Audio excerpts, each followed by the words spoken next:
December 23rd. This is Marcus of Black Married and Debt Free, and this is Shira. This is Shira. So we're live on YouTube, Facebook, and Instagram.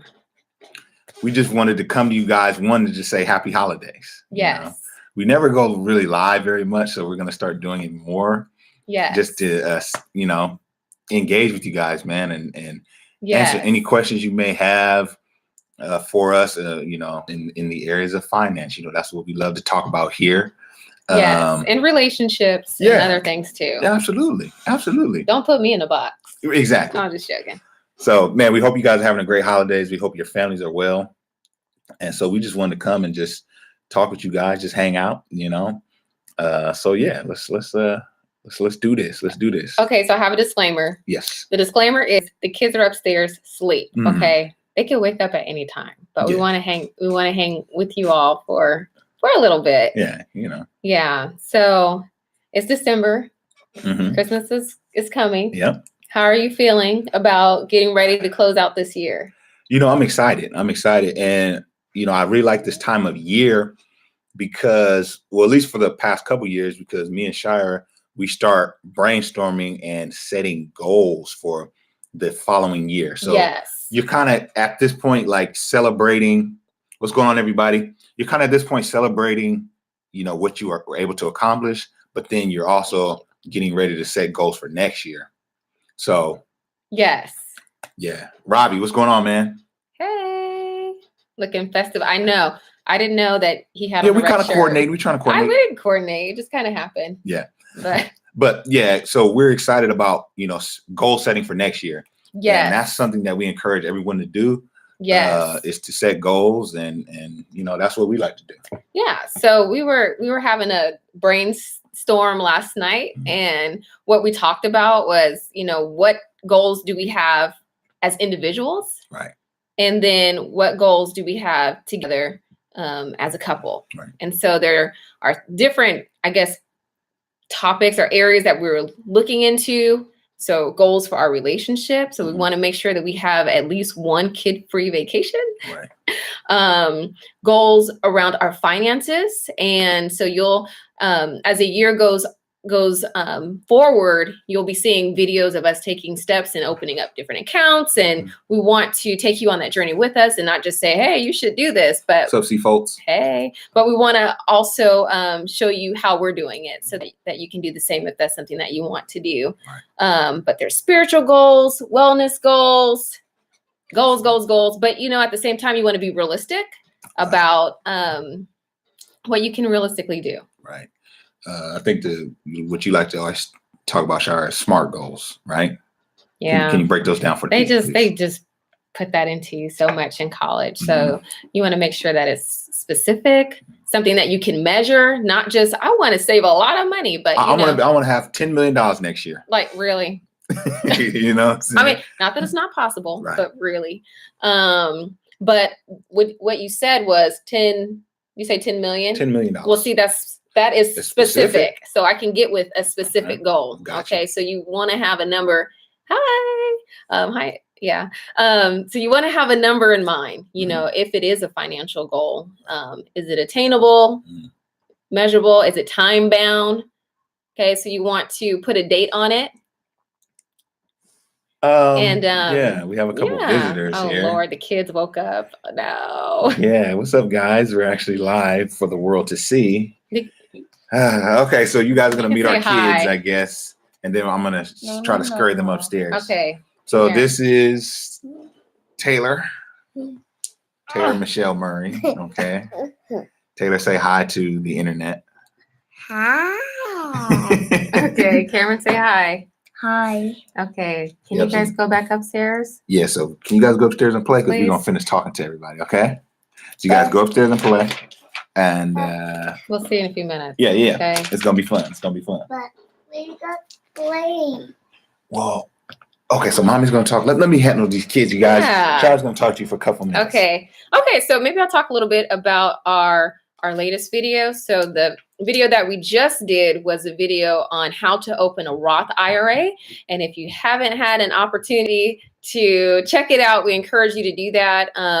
an IRA or Roth IRA is an individual retirement account. And so it is, well, excuse me, it's an independent retirement account. So this account is independent from your traditional 401k or your pension or the other accounts that might be offered through your job. One of the things with the Roth IRA is that you are putting away funds after tax so that when you go to withdraw it, you won't have so much taxes. And so the limit right now is $5,500, but moving into 2019, they'll be increasing it to $6,000, which means that you'll be able to put more money away, which is great, and that your nest egg will be able to grow tax-free over time. So definitely check that out. We went step by step, and then we got a lot of questions, which was great. And so we are planning on doing some videos to address some of those questions, and just really excited about that, as well as other topics. And so one thing that we talk about a lot is that our viewers, that you all really keep us going. So we love to get your questions, and we love to get your emails. And if there are like specific topics that you want to know more about, then, let us know. And so we want it to be transparent, and we also want to make content that's valuable to you. So definitely check out the Roth IRA video. And then, as we were talking about before, we were talking about setting goals and how that's important to have those benchmarks, especially as you go into a new year. You do want to set yourself up for success. And one of the ways that you do that is really thinking and planning ahead. It looks like Marcus is back. I don't know what you did to bribe the children, but hopefully it works. Hey, what's going on, everybody? I was just touching on the Roth IRA video, and yeah. We'll be adding to that. And then we'll also talk about IRAs and the difference between the two accounts. One statistic that I read, and I will share it now, is that a family with an IRA account has 6 times the wealth of the family without one.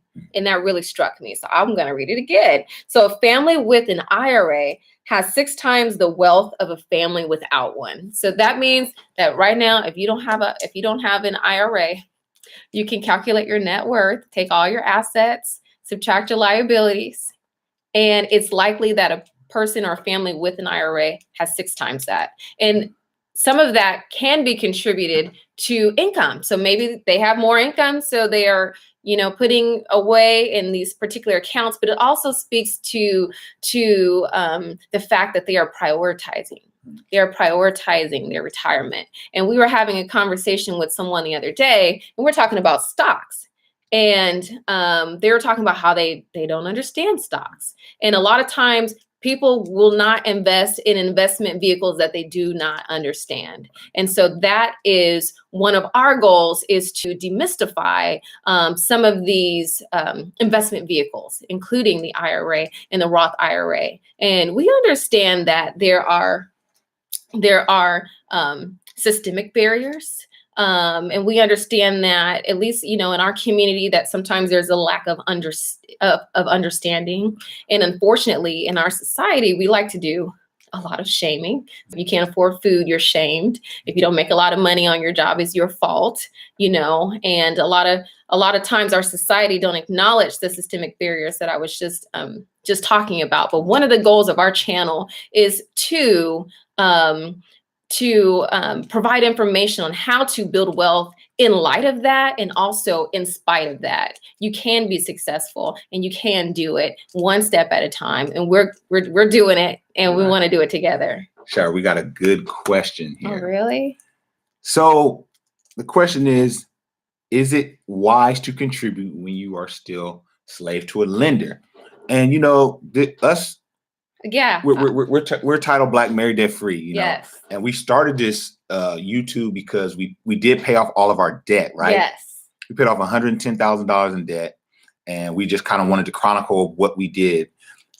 Now, since we've done that, we have learned some things, you know what I mean? And I think that's the great thing about it, is you're always learning. Yes. So even though we paid off our debt prior to really getting serious about investing, looking back on it, maybe we would have done some things differently. Am Yes. I right about that, Shar? Absolutely. Can you break that And I down? love this question. And this is so important because there are some financial gurus, I'm not going to name drop, who tell you do not save for retirement till you get out of debt. And that's a blanket statement that's not going to work for everyone. Number one, when we were looking at our debt, we knew that we would be able to get out of it in around 2.5 years. So for us, it was worth it. And when it came to us making payments towards our debt, Marcus on his job contributed up to the match because with my 401k. with his 401k, his employer offered that, and mine didn't, because that was important. And looking back, that was important because you leave free money on the table, and you can't go back retrospectively with your employer. Right. Thank you. With your employer and say, I didn't participate in the match last year, but can you give it to me because I'm ready now? Right. So when you don't participate in the match, you're leaving free money on the table. So that's one thing to consider. The other thing to consider is the time cost of money. And me and Marcus have been talking a lot about this.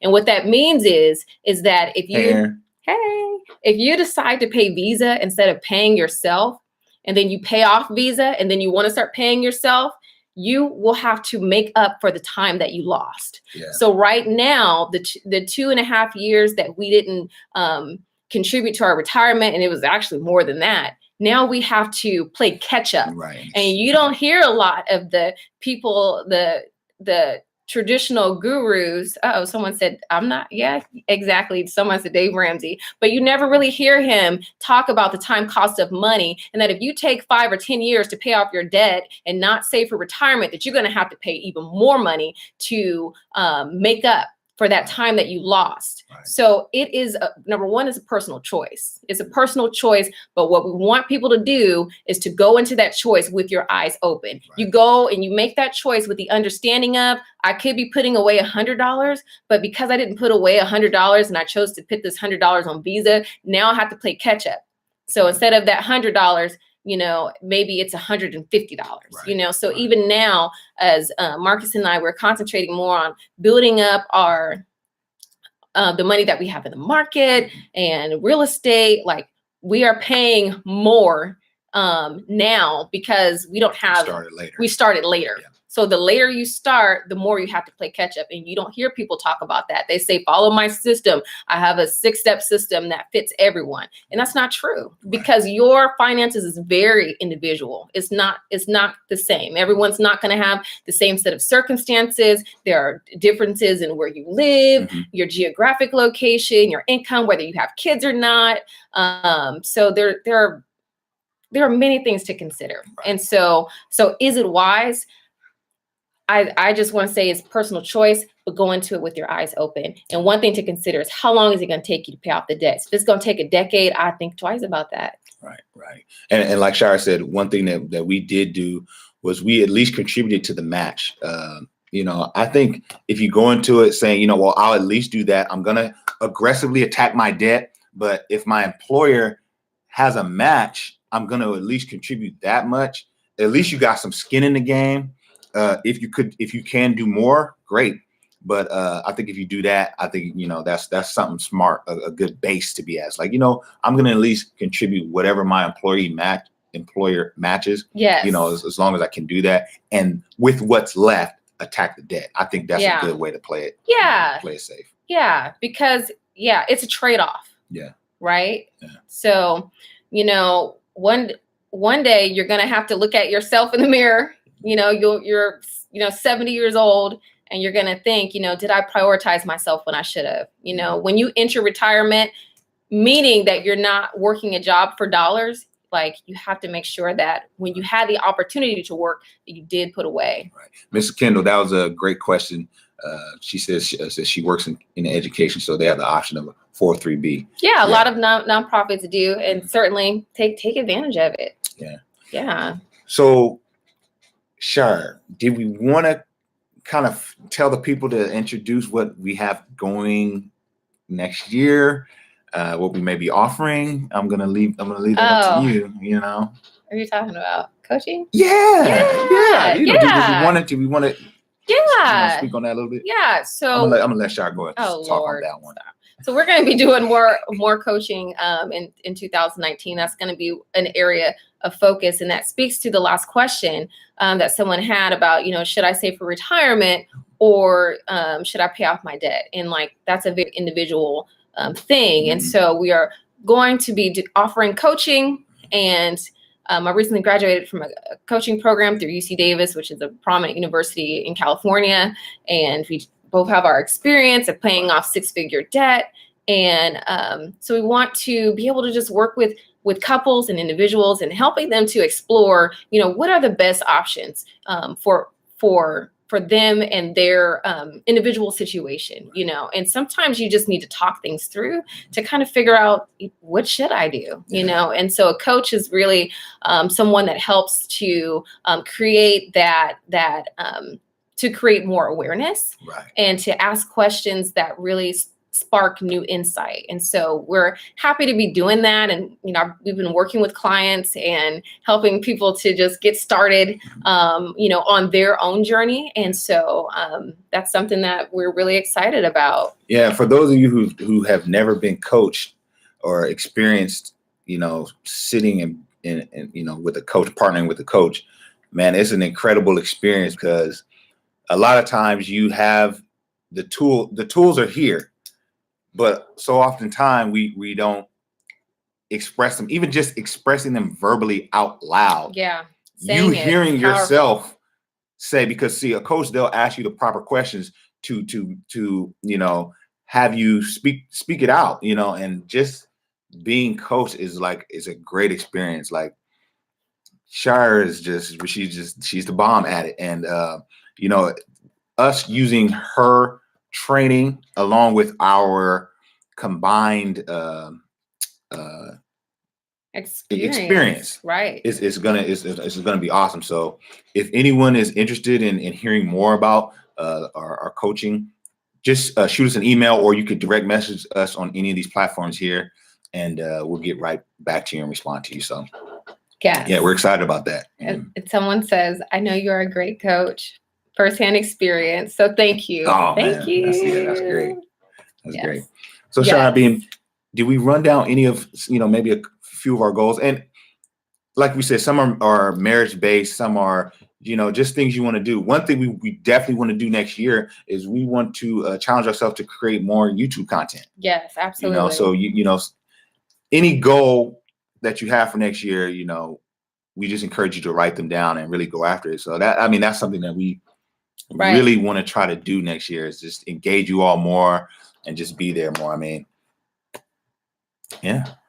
We're just happy to be here with you guys on this Sunday. Yeah. So do you all have any questions? Anybody have any questions? Miss Kendall has a question that says, you said you are working on a goal of spirituality. Maybe, Shire, won't you speak to that? Oh yeah. So I mentioned spiritual goals, and so I think I was naming off broad categories, but we go to church and we're pretty active in our local church. Marcus is a musician. Yeah. So he plays, and that's his ministry. In past years, I've led worship at churches. I sing, but recently more so on a hiatus now that we have little ones. But we do our best to be active in our local church. Right. I know we don't talk about that a whole lot on our channel. We don't want to beat you guys over the head with it, but we are believers, Christians, and that is a big part of our life. So we always want to just grow in that area. So that's kind of what we meant by spiritually. Maybe some of you may be looking to grow in that area also. Yeah. So we had another question that says, did you all the while working on debt? Did you tithe? I'm sorry. Did you tithe? I'm sorry, my eyes. Did you tithe while working on debt freedom? Yeah. That's a juicy question. That's really juicy. Shire, I don't even know if I want to release Shire on that topic quite yet. Because I could go. But yes, we did. We did. We might have missed a month. Did we? We might have missed a month, but I can guarantee you we didn't miss a meal. No. Okay. No, I think we might. I'm not sure, but we did our best to. But I'll tell you, when we were at rock bottom, our tithe wasn't much. Yeah, it wasn't much, and I like to to separate your tithe from your salvation, because they're not the same, because you were bought. Now I'm going church. Oh, I'm going church. Okay. We believe, we respect other people's beliefs too. Okay. This is, we can talk. Right. But I believe you were bought in blood, not in Benjamins. Okay. And so I think that it is admirable to give, and you should give.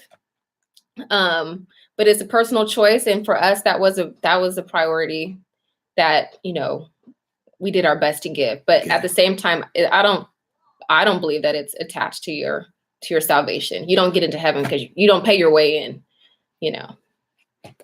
So that was the juicy question. Somebody said, no, oh no. No, we're not going to go there. Oh Lord, we might do a video. Yeah, we might do a video, because I do have a lot to say on that topic. Right. Yeah, it's a very layered subject. It is but layered. Hey guys, do you guys have any questions for us? Do you have anything for us? We're gonna open it up to you guys. Do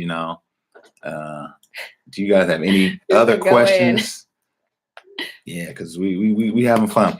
What do you guys? What's going on for Christmas? I mean, how's everybody? Yes. Yeah. What's going on for Christmas? Are you guys everybody breaking the bank? Done? Yeah.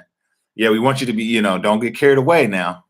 Yeah. Well, one thing about Christmas is sometimes it brings pressure. Yeah. And we have some pressure in that. We do our channel, and people know about our channel, like our friends and family. And I hope you don't think that your gifts are going to be lavish because I'm Black, married, debt free. Right. Because we still have bills, and we still have bills 2 kids. Stop. Like the bills don't stop. Right. Like the electricity didn't say, "Oh, you don't have to pay us anymore," because you still have bills, you still have expenses. Those things don't go away. So do your best not to cave to the pressure, and do your best to be frugal. So that's certainly my goal. Yes. Yeah. Shai, do you want to give any updates with the real estate? Yeah. We want to be transparent. We want to keep it 1,000 with you guys. Okay. You know what I mean? Yeah. So a lot of you know that we purchased a home. When we purchased in October. We did. We purchased in October. Yes. And so we were kind of on the fence because we had a lot of things going on in October. Right. I'm in school, and I just started a new job, and Marcus is always busy. We barely see each other. Right. Like, honestly, when we make our videos, it's usually in the middle of the night. Yeah. It's like 12 o'clock, 1 o'clock. Yeah. We do videos in the middle of the night. But yeah, so we kind of debated upon whether or not we would purchase a property or if we would wait. And again, going back to the goals, 2018, the goal was we want to buy 2 properties. That was the goal. We wanted to do it. That was the goal. I'm like, that was my thing. And Shira was like, I was like, no, we should wait. We should wait, because it's winter. It's around the winter, but do people move in the winter? I'm like, well, people are always moving. We could get a renter in there. No, I don't know. So it's a trick. Okay. Yeah. We're still in, like I said, This is still a trial and error. This is the thing with winter. If you purchase a property in winter, yes, people are less likely to move. People are more likely to not pick up their family and move during the middle of a school year, right. So people do move less. Yeah. Oh, absolutely. In cold. It's snowing there. Absolutely. where the property is. Thank you. It's snowing there. And so people are less likely to move. And so that is something to consider. But then also, if you're purchasing a property in the dead of winter, you might be able to get a better deal because of the fact that people don't move, and people, right. Will wait till the spring or the summer to move, So it's like, is this deal worth it? Is the deal worth taking a risk? Yeah. So am I going to get a discount on a property to where it's worth it being vacant for a month or 2? Right. So that's something to definitely consider. Yeah, and so that's kind of where we were. Yeah. So at this moment, we our property manager is just working hard for us. Yes. To get a renter in there. Yeah. We know it's gonna be any moment now. I hope so. And I'm looking at you like, right. You really wanted to do this. Yeah. So we don't have a renter yet. Yeah. So guess who had to make the first mortgage payment? That was you. I think you did that, didn't you? We had to make the first mortgage payment. That's hard. Yeah. That's hard to make the first mortgage payment because you already, you had the down payment. You already flew out there. You already, made minor repairs to the property, and now you're making the first month payment. Right. So that also brings up the point to where, like, if you're interested in getting an investment property, like, you do have to have some reserves. Like, you have to have reserves, Right. because if something happens with that property, like, you have to be the one to take care of it. And so we were the one to not only pay the first mortgage, but guess what? The second one's knocking on the door. The second one's knocking and on I the think door. We're gonna have to And not answer only it. that, what the bill? Yes. The So bill. while showing the property, and we live in California. We purchased this property in North Carolina. Shout out to our awesome realtor. He was on here, Robbie from Yes. Keller Williams. The best. Yes. The best. Yes. So, yeah, this is a good time for questions. Always. Always. Y'all throw your Okay. questions up. Yeah. So the properties in North Carolina, they've had a lot of snow recently. Yes. So they have to warn the property when they're showing to potential renters. Yes. And so I looked at the heater bill and I'm like, "Ooh, this heater bill, this It's thing." kind of high. Yeah. So I called the company. I was like, "Hey, what's going on?" It's like, "Yeah, it's been metered and this is the correct price." I'm like, "Okay." It's So like, hold up, who's living? Is there a yeah, do we squatter have a in squatter there? in there? What's going on? But because they don't want the pipes to freeze and different things like that, so my property manager, she's doing an awesome job, and she has the heat kind of pumping in there. So you have to consider have all reserves. these things, Right? But all in all, it's just like investing in the stock market. You're gonna have bear times and you're gonna have bull markets. But you're gonna have good and you're gonna have bad. So that's something that we considered. And we know that in the long run, it's gonna be good. It's gonna be a good investment. Oh, absolutely. Yeah. You make the sacrifice because you can. Now, if we were not in a financial position to do it, we wouldn't have done it. Right. So, but yeah, so it's a trade-off. Mm-hmm. You don't know how long it's going to take to get a renter in. So you do your best to get your property in a desirable neighborhood. Mm-hmm. You make sure that everything is working, right. And you make sure that worst come to worst, you would live there if you had to. Right.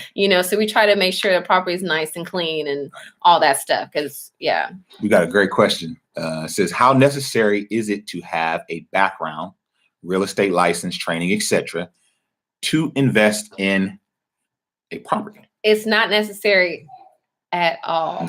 No. You don't need a real estate license. Yeah. You need training. This is the thing with training, because a lot of the things you can find on the internet or you can find it in a book. Mm-hmm. But what training does is it kind of gives you the confidence to step out. Right. And so even in learning about real estate, we're going to get you all you guys' questions. Yeah, absolutely. Even in learning about real estate, it's still a point to where you kind of have to take a leap of faith, right? Am I really going to do it? You know what to do, mm-hmm. but you don't know who you need to be to do it. And once you figure out who you need to be to do the things that you want to do the things that you're called to do, you'll make it happen. Right. So like when it came to purchasing our first property, neither one of us are real estate agents. Mm-hmm. We started watching a lot of videos mm-hmm. on real estate. We started thinking about real estate while we were still in debt. Right. Because for me, the debt was a mathematical equation. I knew what my income was, and I knew what our budget was, and I knew that by this particular date that we would be debt free. Zero balance. So I was like looking years into the future. Mm-hmm. And so we have been talking about real estate and studying and reading for a while. So you don't need a professional background. It's just just doing your due diligence to study. And then when it's time to take that leap and to jump out there, to just really have the faith and the courage to do it. Yeah. It's my endeavor to really dig deep and share more on the real estate side, the investing side. So we're preparing things to be able to get you guys like a 101 investors, kind of video or overview or something to that extent. Right, because it's surprisingly not as hard as people think it is. It's really not, yeah. Right. So we're going to get to some of you guys' questions. Thank you guys for holding. So we got C. Foltz. He says, did you all contribute to your 401k before you had your emergency fund established? That's kind of twofold. Mm-hmm. So one of the things it considers your place of employment. So I work for university. So university, they have a pension, mm-hmm. and that's mandatory. So that's taken out. So Shire was contributing. I was contributing to your match. Up to the match kind of the whole time. So we weren't aggressively contributing to our 401k, but we were, we weren't just contributing zero. Yeah. So yeah. We have another question. It says, what made you decide to buy in North Carolina? So we wrestle with that. Random. So we wrestle with that. Oh, I have an analogy. Yes. The way that we stumbled on North Carolina, have you seen is it Coming to America? It was like Queens. Remember you like, you spun the globe and we just pointed. Now it was like Queens. we were looking for a place. So we reside in California, and the real estate market in California has been, from the time we bought our primary residence to now, has been really great. Okay. So we had some equity in the home. So we used some of the equity in our home. We knew we wanted to purchase a rental property, investment property somewhere that provided our dollar to stretch further. So we knew we couldn't just use the California equity and buy a house in California because they were too high, right? So we wanted to go somewhere where that dollar would stretch a little further.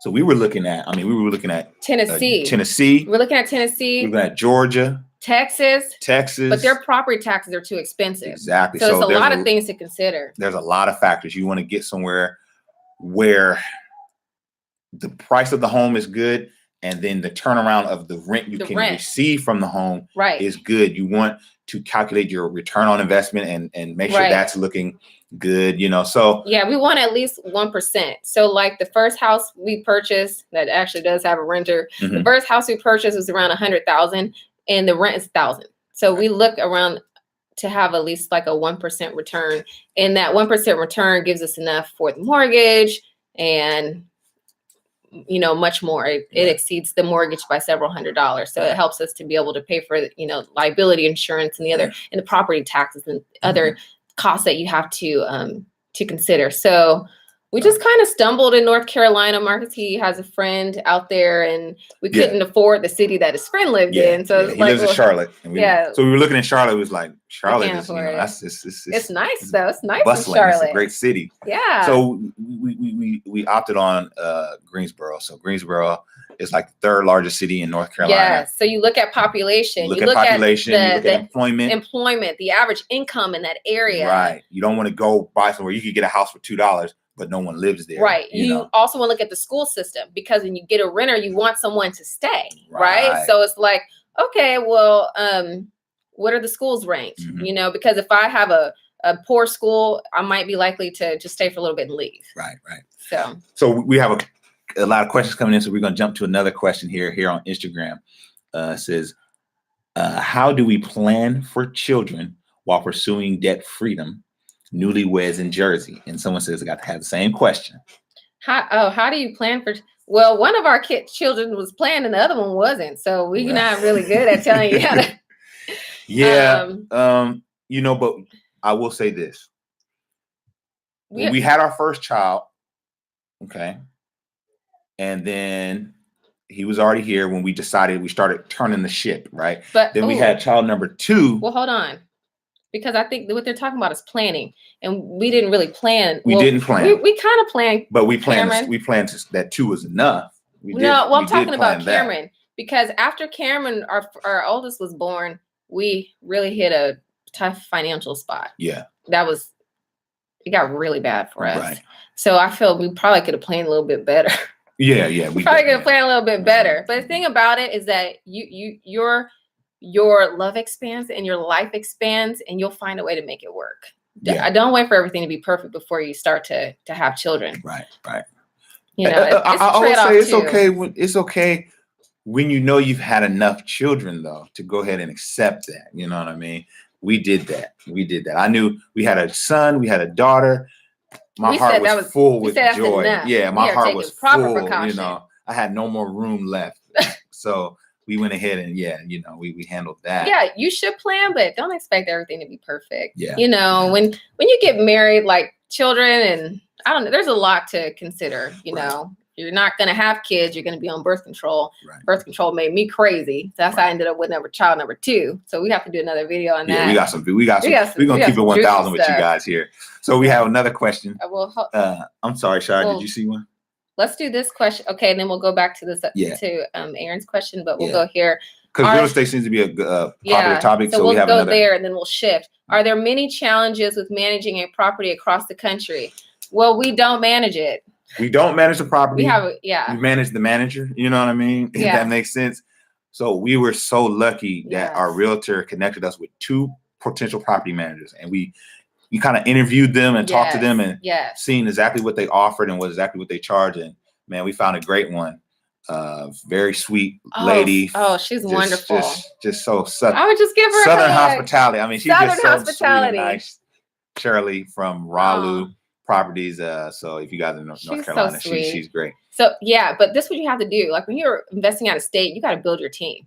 Yeah. So you have to find a good realtor. Yes, you have a good you trust. Right. And if you have a good realtor, chances are they're connected within the real estate thing. Yeah. So that's what happened with us. We found a really good realtor, and the first realtor that we talked to was not a good one, you know, and the second one we talked to was not a good one. Right. And they're here that you're out of state. They figure that you're young. They try to quiz you. They brush you off. They don't return your calls, you know, but when you find a good person, someone that's responsive, stick with that person. And if they're connected, let them know I'm an out-of-state, I'm an out-of-state investor, just say I'm an out-of-state investor, put that on it, and see how they are connected. And like Marcus was saying, our realtor was able to give us several recommendations of people who we reached out to, and it turned out to be awesome. But every property that we buy it's important that we see it. So we fly out there and, our realtor, we've met our realtor in person, go out to lunch, you meet your property manager. I need to see you. You need to see me, because this is everything I got. So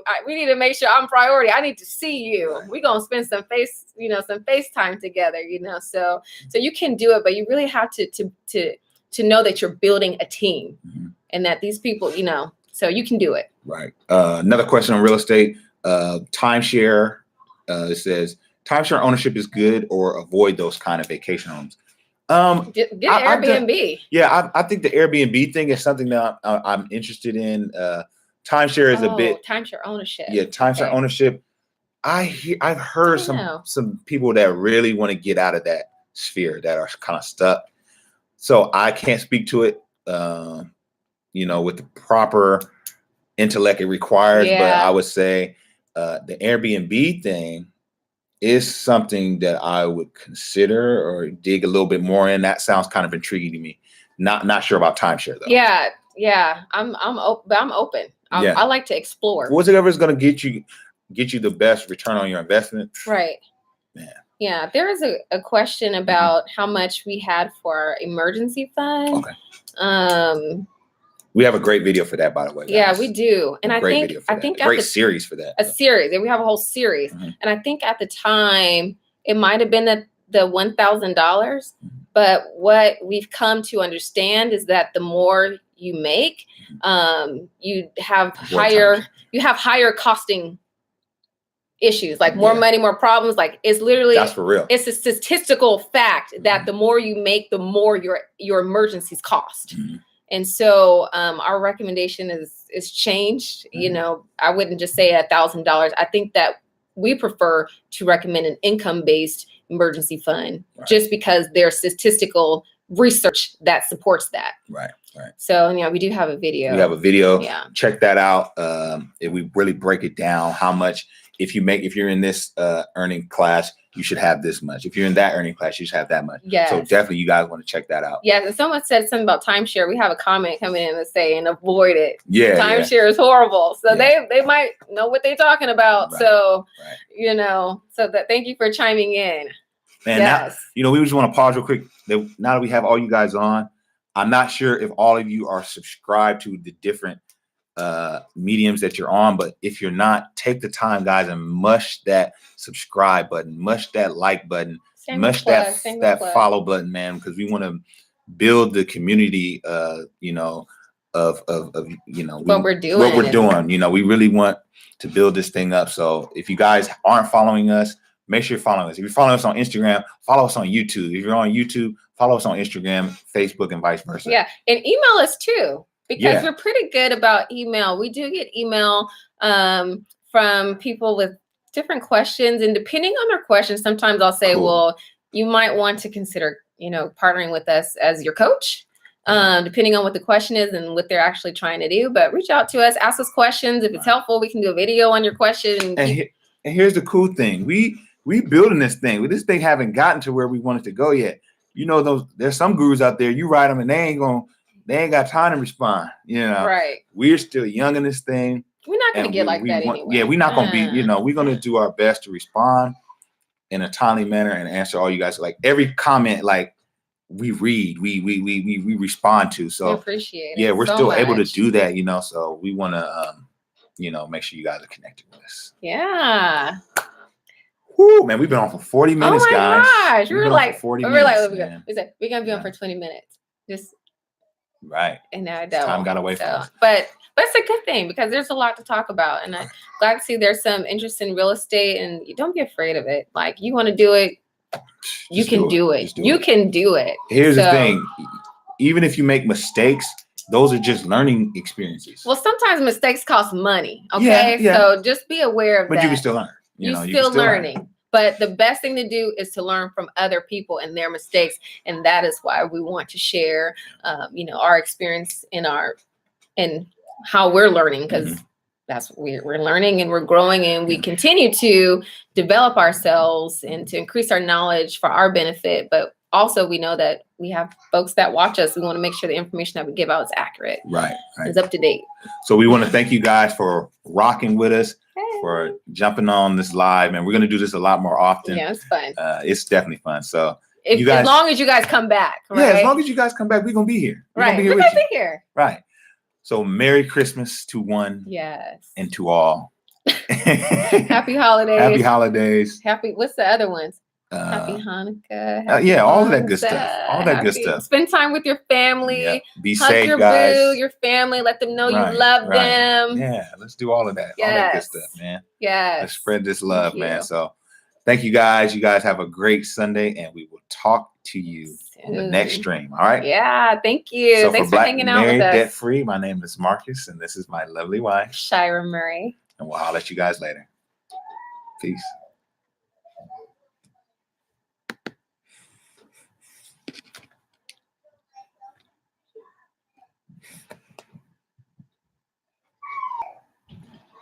Share.